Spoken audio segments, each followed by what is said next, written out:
Assalamualaikum warahmatullahi wabarakatuh. Perkenalkan, kami dari kelompok 4 Historiografi, dosen pengampu Dr. Johan Setiawan MPD. Dan sebelum itu, kelompok kami terdiri dari saya sendiri, Muhammad Hasanaya, dan Selviana Suma, Nur Nilamsari, dan Kurnia Pradilawati. Materi yang akan kami sampaikan yaitu mengenai historiografi Asia Timur, Cina, dan Jepang. Nah, berikut pemaparan materi yang kami sampaikan. Buddhisme hanya berpengaruh sangat kecil terhadap pemikiran kesejarahan Cina.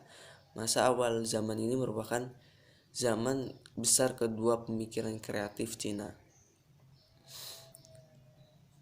Yang ketiga ada Dinasti Han. Dinasti Tang. Dinasti Tang zaman keemasan kesenian dan kesusastraan. Untuk pertama kalinya, sejarah menjadi bahan baku dalam kurikulum ujian negara. Seorang pejabat negara, Tuyu, berusaha membebaskan diri dari tradisi catatan dinasti dan menulis Choung Chin, terbentuk ensiklopedia dan dianggap sebagai sejarah institusional Cina yang pertama. Pada masa awal Tang diadakan perluasan atas aparat birokrasi yang bertugas mencatat peristiwa-peristiwa, memproses dokumen, memelihara arsip, dan menulis sejarah. Dalam menyusun sejarah dinasti, Komisi Kekaisaran telah menggantikan pengarang perseorangan. Gejala ini mengawali adanya pembagian historiografi resmi dan tidak resmi yang terus berlangsung sampai berakhirnya sistem kekaisaran. Assalamualaikum warahmatullahi wabarakatuh. Saya Kurnia Pradilawati, NPM 20220005. Di sini saya akan melanjutkan materi dari rekan saya, yaitu Muhammad Hasan Yahya. 4. Dinasti Shang 960 sampai 1229 Masehi. Penulis sejarah para neo-konfusianisme memperlihatkan suatu kecermatan baru dalam menulis sejarah. Kecenderungan untuk menggunakan sumber-sumber tak resmi dan usaha terus untuk menerangkan secara rasional yang dikombinasikan dengan kepercayaan kuat atau kekuatan rasional. Seorang sejarawan besar pada masa ini adalah Su Makuang 1019 sampai 1089. Karyanya yang terkenal Zhu Qi Tung Xian merupakan sejarah Cina dari tahun 959 Masehi. Diatur berdasarkan tahun dan disajikan dengan jelas. 5. Dinasti Ming 1368 sampai 1644 Masehi. Pada masa dinasti Ming, Cina mengalami masa kejayaan yang di bawah pimpinan Kaisar Yan Wang 1403 sampai 1424, yang lebih dikenal dengan nama Yongle, seorang diplomat ulung. Pada masa pemerintahannya dikirimkanlah ekspedisi angkatan laut ke Kamboja, Cochin Cina, Thailand, Sumatera, Jawa, India, dan Ceylon.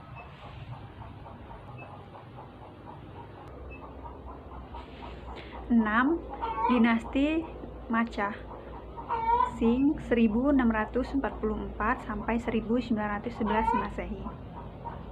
Pada masa ini muncul perasaan yang tidak puas atas kekolotan neo-konfusianisme yang menyebabkan timbulnya suatu gerakan sangat penting, yaitu empirisme rasional, menjadi inspirasi lahirnya prinsip dan metode baru dalam geografis historis, epigrafi, ilmu purbakala, dan bidang-bidang lain ketika sistem kekaisaran runtuh.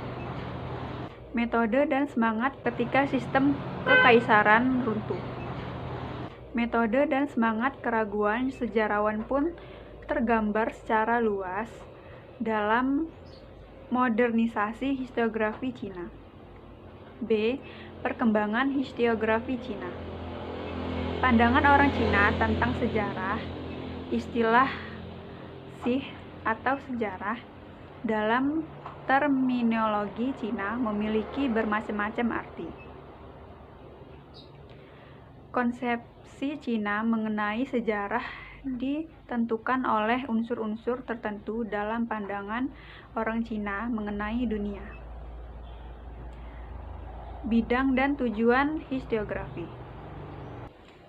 Tujuan penulisan sejarah terkait dengan keinginan kelas pejabat negara pada umumnya, yaitu memelihara stabilitas dan ketentraman dengan cara menjalankan pemerintahan dan menegakkan pengawasan sosial.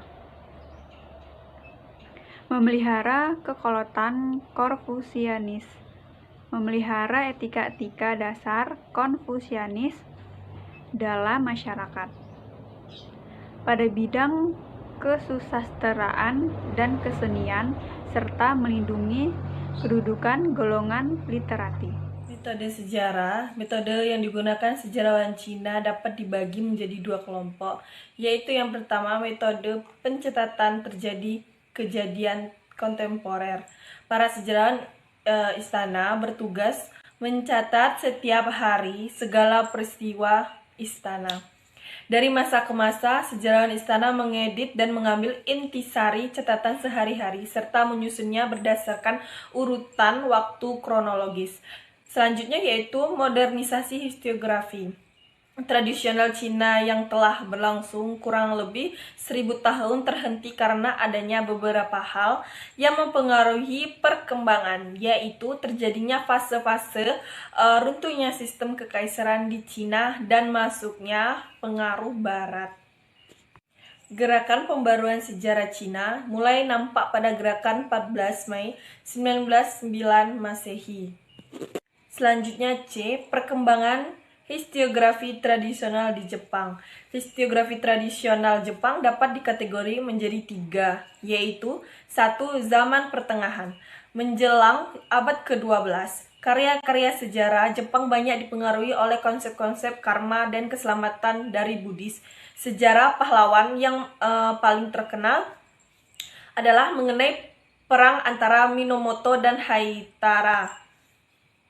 Ditulis dan dibacakan terutama untuk pesan pendidikan tahun 1222 sampai 1282. Nichiren menggunakan bahwa Jepang adalah negara yang dikodratkan untuk menyempurnakan kepercayaan Buddhis. Selanjutnya 2, yaitu zaman Tokugawa. Zaman Tokugawa terjadi masa kebesaran penulisan sejarah Jepang sebelum zaman modern. Daftar kumpulan sejarah yang terpenting adalah Tokugawa Jiki, atau sejarah yang benar mengenai keluarga Tokugawa, yang dibuat tahun 1809 sampai 1849. Hochu Tushan, atau cermin besar mengenai Jepang yang selesai dibuat pada tahun 1670 oleh keluarga Hayashi, yang dibuat untuk melegitimasi kekuasaan Tokugawa. Selanjutnya yaitu ketiga, zaman Meiji.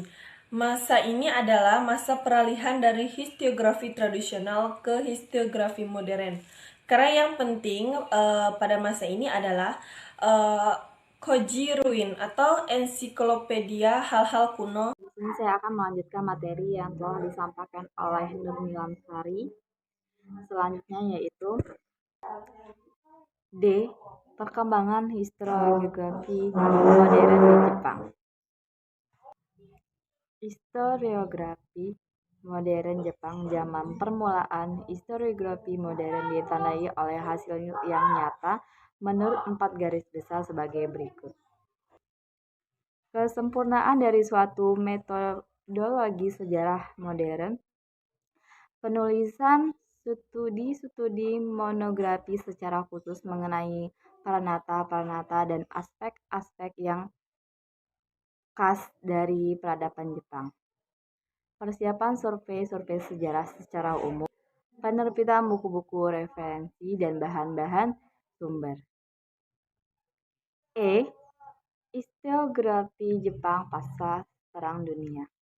Setelah mengalami kehancuran dan kekalahan dalam Perang Dunia II, Jepang mengalami rehabilitasi ekonomi dan spiritual demi sedikit. Selama 15 tahun pertama, setelah Perang Dunia II, beberapa subjek menjadi berlawanan, termasuk sejarah.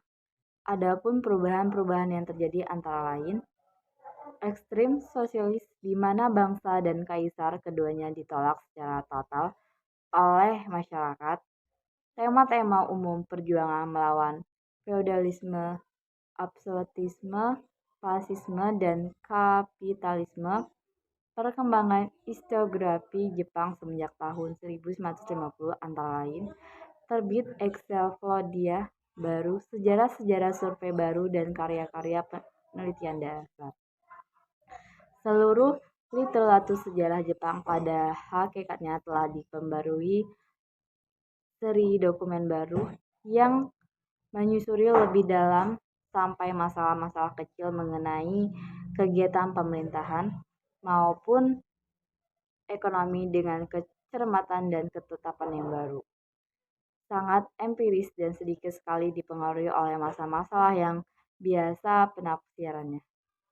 Dan karya historiografi Jepang. Konjiki adalah catatan mengenai masalah-masalah kuno. Konjiki menceritakan masalah rakyat Jepang dari zaman dewa-dewa melalui berdirinya kekuasaan Yamato sampai berakhirnya pemerintahan Ratu Suiko tahun 623.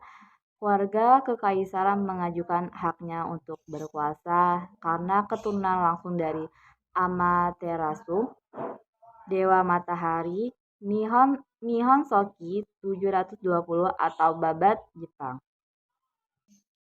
Nihon Shoki ditulis dalam bahasa Cina dan didasarkan pada model-model Cina. Nihon Shoki mencatat 660 sebelum Masehi sebagai kenaikan tahta Jimmu atau kaisar pertama, suatu yang meragukan sejarah modern. Nihon Shoki dengan 5 sejarah resmi berikutnya yang mencatat tentang kejadian istana kekaisar sampai tahun 887 dikenal sebagai Rukokoishi atau 6 sejarah nasional. Yang terakhir pada abad ke-10 muncul penulisan sejarah partikel seperti Monogatari atau hikayat dan Kagami atau cermin-cermin yang merupakan contoh gaya sejarah seperti cerita tentang Genji yang ditulis dalam bahasa Jepang. Agama atau cermin besar merupakan karya terkenal yang memadukan antara sejarah Jepang abad 11 dengan bangkitnya sejarah keluarga Fujiwara yang kemudian menguasai istana. Itulah materi dari kelompok kami yang telah kami jelaskan. Semoga bermanfaat buat kita semua. Mohon maaf bila ada salah kata dalam penyampaian. Saya akhiri. Wassalamualaikum warahmatullahi wabarakatuh.